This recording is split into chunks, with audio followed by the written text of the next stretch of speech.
खबर भोपाल से है। मध्य प्रदेश में आज सबसे बड़ी नक्सली सरेंडर होगा। बता दें कि बालाघाट में 10 नक्सली अपने हथियार डालेंगे। सीएम डॉक्टर मोहन यादव के सामने सभी नक्सली आत्मसमर्पण करेंगे, सरेंडर करेंगे। सीएम डॉक्टर मोहन यादव दोपहर बाद बालाघाट पहुंचेंगे। पिछले दिनों पत्र लिखकर नक्सलियों ने गुहार लगाई थी। केवी डिवीजन के 10 नक्सलियों ने हथियार के साथ आत्मसमर्पण किया। केवी डिवीजन के लीडर कबीर ने अपने साथियों के साथ सरेंडर किया है। तो मध्य प्रदेश, छत्तीसगढ़ और महाराष्ट्र में 77 लाख का है इनामी। सरेंडर करने वाले नक्सलियों में 4 महिला और 6 पुरुष नक्सली शामिल हैं। बता दें कि मध्य प्रदेश के इतिहास का अब तक का सबसे बड़ा ये सरेंडर है। मुख्यमंत्री डॉक्टर मोहन यादव बालाघाट पहुंचेंगे। पुलिस लाइन में आयोजित कार्यक्रम में वे शामिल होंगे। नक्सलियों को आत्मसमर्पण करवाकर समाज की मुख्यधारा में शामिल करवाएंगे। बता दें कि पहली बार 10 नक्सली एक साथ सरेंडर कर रहे हैं। सीएम डॉक्टर मोहन यादव के समक्ष हथियार डाले जाएंगे। ये सभी नक्सली हथियार डालेंगे। 70 लाख रुपए का इनामी हार्डकोर नक्सली कबीर भी इसमें शामिल है। 4 महिला और 6 पुरुष नक्सली सरेंडर करेंगे। सुरक्षा बलों के दबाव में नक्सलियों ने हथियार छोड़े हैं, छोड़ने के लिए मजबूर हो गए हैं। तो पहली बार 10 नक्सली सरेंडर कर रहे हैं। बता दें कि हॉक फोर्स के जवान लगातार जो है वो बड़ी कार्रवाई नक्सलवाद के खिलाफ कर रहे हैं। और सीएम डॉक्टर मोहन यादव के भी स्पष्ट निर्देश है कि या तो मुख्य धारा से जुड़िए, सरेंडर करें, आत्मसमर्पण करें, या फिर अपने आखिरी अंजाम भुगतने के लिए तैयार रहें। चलिए इसी खबर पर ज्यादा जानकारी के साथ संवाददाता शशांक हमारे साथ बालाघाट से जुड़ गए। शशांक, देखिए, एक मध्य प्रदेश के इतिहास का सबसे बड़ा नक्सली सरेंडर होने वाला है और मुख्यमंत्री खुद एक कार्यक्रम में पुलिस लाइन में जो आयोजित किया जा रहा है उसमें शामिल होंगे। वहां पर तमाम जो नक्सली है वो पहुंचेंगे, अपने हथियार डालेंगे। फिलहाल किस प्रकार की तैयारियां की जा रही है वहां पर? देखिए, इस समय मैं बालाघाट के पुलिस लाइन ग्राउंड में मौजूद हूँ और यहाँ भव्य कार्यक्रम की तैयारी की जा रही है, क्योंकि बालाघाट के इतिहास में पहली बार जो है 10 नक्सली जो है हथियार सहित आत्मसमर्पण करने वाले हैं प्रदेश के मुखिया मोहन यादव के समक्ष में। इसके पहले भी आत्मसमर्पण की घटनाएं मध्य प्रदेश के बालाघाट में हुई, जिसमें इक्का दुक्का नक्सली आया करते थे। लेकिन इस बार जो 77 लाख का जो इनामी नक्सली कबीर है, और ये जो है भोरमदेव कमेटी का मुख्य नक्सली माना जाता था। इसके साथ जो है 6 महिलाएं हैं और 4 पुरुष, इस तरह की जो है 10 लोग आज आत्मसमर्पण करने वाले हैं। तो ये माना जा रहा है कि भोरमदेव बनासखंड जो दलम था ये पूरी तरह से समाप्त होने की कगार पे आ गया है। और आज इस कार्यक्रम में भव्यता को देखते हुए यहाँ हम इस समय ग्राउंड में मौजूद है, जहाँ नक्सलवाद को आत्मसमर्पण को लेकर बड़े बड़े होर्डिंग्स लगाए गए हैं। और तय प्रोग्राम के तहत जो है पुलिस लाइन में मुख्यमंत्री 3 बजे पहुंचेंगे और उनके समक्ष जो है जो 10 नक्सली हथियार सहित आत्मसमर्पण करने वाले हैं।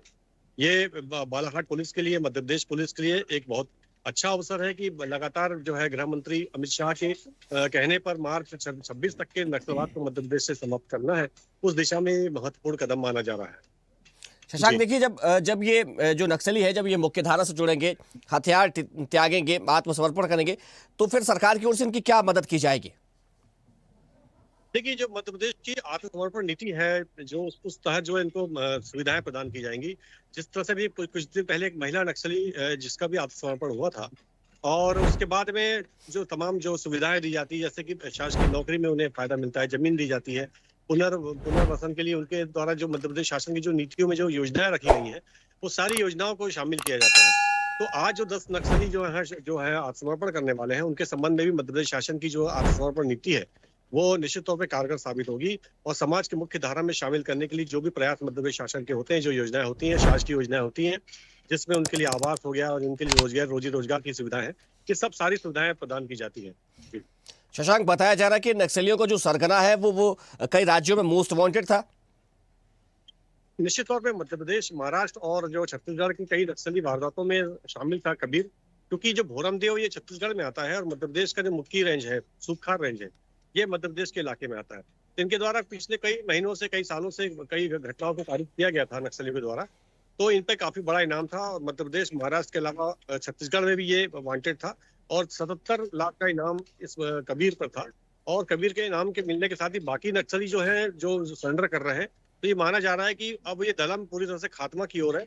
और खात्मा लगभग भोरमदेव जो दलम है, केवी दलम, उसका समाप्त हो चुका है। इस तरह की बातें कही जा रही हैं। जी शशांक, तो देखिए, जिस प्रकार से अभी आत्मसमर्पण किया जा रहा है नक्सलियों की ओर से, तो क्या आने वाले दिनों में ऐसी तस्वीर और देखने को मिल सकती है? निश्चित तौर पे कहा जा सकता है, क्योंकि बालाघाट में जब से आदित्य मिश्रा पुलिस अधीक्षक जो है उनकी तैनाती हुई है, उसके बाद से नक्सली घटनाएं में काफी जो है रोक लगी है। लगातार पुलिस की जो टीमें हैं वो सर्चिंग कर रही हैं। पिछले कुछ दिनों पहले ही, मतलब 2 से 4 दिन पहले ही पुलिस को बड़ी मात्रा में डंप जो नक्सल इलाके लांजी क्षेत्र में मिला था। और उसके पूर्व में सुनीता ने भी जो आत्मसमर्पण किया, महिला नक्सली थी। तो इस तरह से लगातार कहा जा सकता है कि इस घटना के बाद से नक्सली जो है आत्मसमर्पण की ओर जो है वो प्रेरित होंगे, या साफ साफ पुलिस ने चेतावनी दे रखी कि अगर आत्मसमर्पण नहीं करते हैं तो इनकाउंटर की स्थिति उनके साथ बनेगी निश्चित तौर पर। बिल्कुल शशांक, देखिए या तो आप आत्मसमर्पण करें या फिर एनकाउंटर के लिए तैयार रहें, ये स्पष्ट निर्देश खुद सीएम डॉक्टर मोहन यादव की ओर से दिए गए हैं। और उसको लेकर जो है तमाम जो अधिकारी हैं, सुरक्षा बल के अधिकारी हैं, वो पहुंच रहे हैं और कार्रवाई भी कर रहे हैं। और इसी का जो है परिणाम है कि अब इतनी बड़ी संख्या में नक्सली आत्मसमर्पण करने के लिए मजबूर हो गए। और आप ये भी जानकारी दे रहे हैं कि तमाम आने वाले दिनों में ऐसी तस्वीर और भी देखने को मिल सकती है। आपसे मैं एक छोटी सी बात जानना चाहूंगा। देखिए, ये नक्सली है, ये समझ में आते हैं, यानी कि ये छिपे हुए रहते हैं, इनकी जानकारी होती है, इन पर इनाम घोषित कर जाते हैं। लेकिन एक अर्बन नक्सल है, इनको लेकर के सरकार की ओर से और प्रशासन की ओर से उस बालाघाट क्षेत्र में क्या किया जा रहा है? देखिए, जो नक्सली हैं वो बालाघाट के समक्ष जो है, जो इलाके हैं छत्तीसगढ़ और मध्य प्रदेश महाराष्ट्र बॉर्डर जो है, वहां पर घने जंगलों में होते हैं। और छिपे होने की वजह से इतनी आसानी से उनको ढूंढ पाना बड़ा मुश्किल होता है। लेकिन निश्चित तौर पर सरकार की जो योजनाएं चल रही हैं, जैसे कि बालाघाट में कुछ नवाचार कार्यक्रम चल रहे हैं नक्सली इलाकों में, रोजी रोजगार के जो कार्यक्रम चल रहे हैं नक्सली क्षेत्रों में, वहाँ के जो युवा हैं उनको बेंगलोर और हैदराबाद जैसे क्षेत्रों में नौकरियां दी जा रही हैं प्राइवेट कंपनियों में। तो ये कहा जा सकता है कि शासन प्रशासन दोनों तरह से काम कर रहा है। नक्सली संगठनों को यह भी कहा रहा है कि आप आत्मसमर्पण कीजिए, अन्यथा जो है वो इनकाउंटर किया जाएगा। इनकाउंटर में उनके जो है पुलिस द्वारा निश्चित तौर पर कार्रवाई की जाएगी। इसके अलावा साथ साथ जो है मध्य प्रदेश शासन की योजनाओं का भी प्रचार प्रसार और उनकी योजनाओं का फायदा भी वहाँ नक्सल इलाके की जो रोजगार में जो है भागीदारी बने, ऐसे युवा युवतियों को भी रोजगार की दिशा में बाहर जो नौकरियां दी जा रही है। तो दोनों दिशा में जो है, जो पुलिस प्रशासन है, बालाघाट जिला प्रशासन और मध्य प्रदेश शासन काम कर रहा है।